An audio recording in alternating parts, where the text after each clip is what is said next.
Selamat sore Ibu dan teman-teman, perkenalkan kami dari kelompok 1 akan menyampaikan materi mengenai uji atau pengujian hipotesis. Saya Putra Nudia Manika dengan NIM 2306040001 akan menyampaikan mengenai pengertian hipotesis dan kegunaan dari hipotesis. Yang pertama adalah pengertian hipotesis. Hipotesis pada dasarnya merupakan proporsi atau anggapan yang mungkin benar dan sering digunakan sebagai dasar pembuatan suatu keputusan atau pemecahan persoalan ataupun dasar penelitian lebih lanjut. Anggapan suatu hipotesis juga merupakan sebuah data. Uji hipotesis adalah metode pengambilan keputusan yang didasarkan dari analisa data, baik dari percobaan yang terkontrol maupun dari observasi atau bersifat tidak terkontrol. Dalam statistik, sebuah hasil bisa dikatakan signifikan jika kejadian tersebut hampir tidak mungkin disebabkan oleh faktor yang kebetulan, sesuai dengan batas probabilitas yang sudah ditentukan sebelumnya. Yang kedua adalah kegunaan hipotesis. Ada 5 kegunaan dari hipotesis. Yang pertama adalah hipotesis memberikan penjelasan sementara tentang gejala-gejala. Kedua, hipotesis sebagai pengetahuan dalam suatu bidang. Ketiga, hipotesis memberikan suatu pernyataan hubungan yang langsung dapat diuji dalam penelitian. Keempat, hipotesis memberikan arah kepada penelitian. Dan terakhir, hipotesis memberikan kerangka untuk melaporkan kesimpulan penyelidikan. Selanjutnya, perkenalkan nama saya Jenawati Lepan. Di sini saya akan menjelaskan bagian yang ketiga, yaitu arah dan bentuk uji hipotesis, dan bagian yang keempat yaitu jenis-jenis hipotesis. Yang ketiga yaitu arah dan bentuk uji hipotesis terdiri atas dua, yaitu yang pertama, one tail atau satu sisi. One tail adalah bila hipotesis alternatif yang menyatakan adanya perbedaan dan adanya pernyataan yang mengatakan yang satu lebih tinggi atau rendah daripada yang lain. Yang kedua yaitu two tail atau dua sisi. Two tail merupakan hipotesis alternatif yang hanya menyatakan perbedaan tanpa melihat apakah hal yang satu lebih tinggi atau rendah dari hal yang lainnya. Kita masuk pada bagian yang keempat yaitu jenis-jenis hipotesis. Terdiri atas 4, yaitu yang pertama, berdasarkan jenis parameternya. Yang pertama yaitu pengujian hipotesis tentang rata-rata, yang kedua pengujian hipotesis tentang proporsi, yang ketiga pengujian hipotesis tentang varians. Yang kedua berdasarkan jumlah sampelnya. Yang pertama, pengujian hipotesis sampel besar, dan yang kedua pengujian hipotesis sampel kecil. Yang ketiga berdasarkan jenis distribusinya. Yang pertama pengujian hipotesis dengan distribusi Z, yang kedua pengujian hipotesis dengan distribusi T atau T student, yang ketiga pengujian hipotesis dengan distribusi atau Chi kuadrat. Yang keempat pengujian hipotesis dengan distribusi F atau F ratio. Yang keempat yaitu berdasarkan arah atau bentuk formulasi hipotesisnya. Yang pertama, pengujian hipotesis dua pihak atau two-tailed test. Yang kedua, pengujian hipotesis pihak kiri atau sisi kiri. Dan yang ketiga, pengujian hipotesis pihak kanan atau sisi kanan. Baik, perkenalkan nama saya Triwin 5 dengan NIM 230604004. Di sini saya akan menjelaskan langkah dalam pengujian hipotesis. Yang pertama, menentukan formulasi hipotesis 0 dan hipotesis alternatif. Yang kedua, memilih suatu taraf nyata dan menentukan nilai tabel. Yang ketiga, membuat kriteria pengujian berupa penerimaan dan penolakan H0. Yang keempat, melakukan uji statistik. Dan yang kelima, membuat kesimpulannya dalam hal penerimaan dan penolakan H0. 6. Contoh pengujian hipotesis. Terdapat dua contoh pengujian hipotesis. Yang pertama, pengujian hipotesis satu rata-rata. A. Sampel besar di mana N lebih besar dari 30. Sedangkan B. Sampel kecil di mana N lebih kecil sama dengan 30. Contoh kedua, pengujian hipotesis beda dua rata-rata.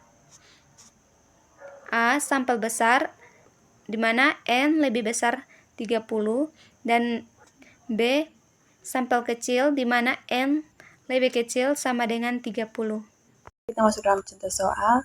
Contoh soal yang pertama, sampel besar N lebih besar 30.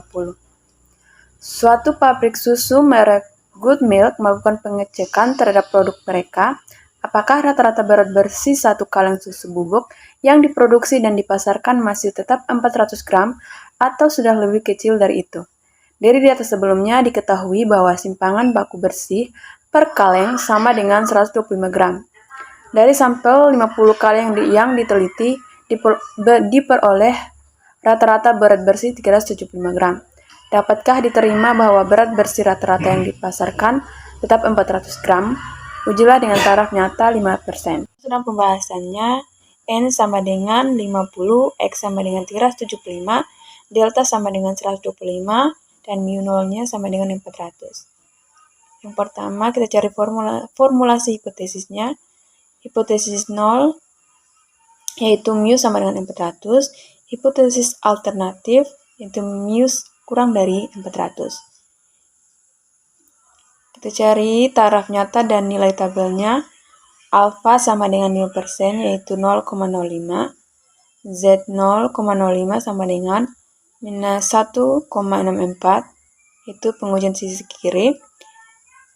Kita cari kriteria pengujian. Hipotesis 0 diterima jika Z0 lebih besar sama dengan negatif 1,64. Yang kedua, hipotesis 0 ditolak jika Z0 kurang dari negatif 1,64. Yang berikut uji statistik.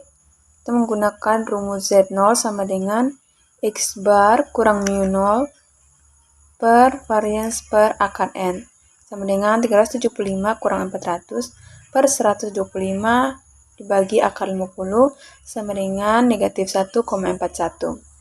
Kesimpulannya, karena Z0 sama dengan negatif 1,41 lebih besar sama dengan negatif Z 0,05 yaitu negatif 1,64, maka hipotesis nolnya diterima.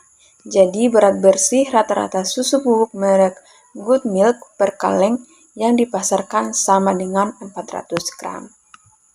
Masuk dalam contoh soal yang kedua, sampel besar N kurang dari sama dengan 30. Sebuah sampel terdiri atas 15 kaleng susu memiliki isi berat kotor seperti yang diberikan berikut ini. Isi berat kotor dalam kilogram per kaleng yaitu 1,21, 1,20, 1,24, 1,24, 1,21, 1,19, 1,23, 1,21, 1,21, 1,22, 1,19, 1,18, 1,18, 1,23, 1,24, dan 1,19.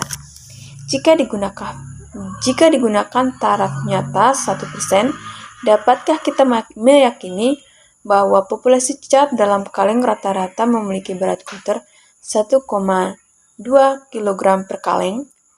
Dengan alternatif tidak sama dengan. Berikan evaluasi Anda. Pembahasannya diketahui N sama dengan 15, alfa sama dengan 1%, dan mu nolnya sama dengan 1,2. Jawabannya, sigma X sama dengan 18,13, sigma XZ sama dengan 21,9819. X-nya sama dengan 18,13 per 15 sama dengan 1,208. Kita cari formulasi hipotesisnya. Hipotesis 0 yaitu mu sama dengan 1,2. Hipotesis alternatifnya sama dengan mu tidak sama dengan 1,2. Kita cari taraf nyata dan nilai tabelnya. Diketahui alfa sama dengan 1% yaitu 0,01. TA pada Z sama dengan 0,005 dengan DB sama dengan 15 kurang 1 sama dengan 14. T 0,005, 14 sama dengan 2,977. Kemudian kita cari kriteria pengujian.